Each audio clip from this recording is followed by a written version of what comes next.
सिंचन घोटाळ्यावरून अजित पवारांचा गंभीर आरोप। पहिल्या युती सरकारनं पार्टी फंडासाठी प्रकल्पाच्या किमतीत 100 कोटी मागितले। अजित पवारांचा खळबळजनक आरोप कपोलकल्पित। मुनगंटीवारांचा दावा।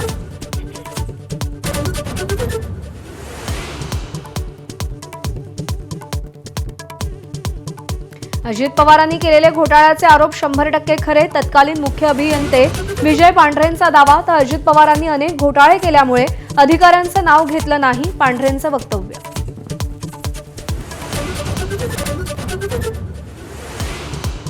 ठाकरे बंधू सकाळी 11 वाजता मुंबादेवीच्या दर्शनाला जाणार। मतदानापूर्वी ठाकरे बंधूंचं मुंबादेवीला साकडं।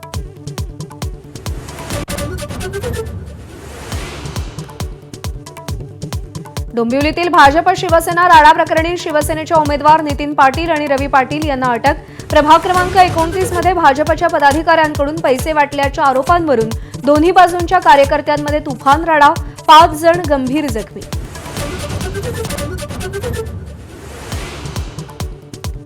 वसईमध्ये पैसे वाटप करणाऱ्यांना बहुजन विकास आघाडी आणि मनसेच्या कार्यकर्त्यांनी रंगेहात पकडलं। तर पनवेल महानगरपालिका प्रभाग 17 मध्ये भाजप कार्यकर्त्यांना पैसे वाटप करताना मनसे कार्यकर्त्यांनी पकडलं। पोलिसात तक्रार दाखल।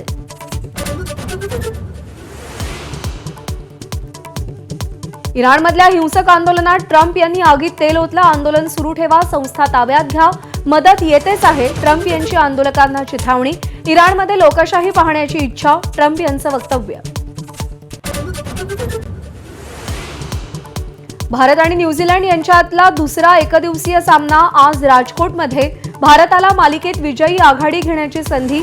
अक्षरदीप आणि नितीश कुमार रेड्डीला संधी मिळण्याची शक्यता।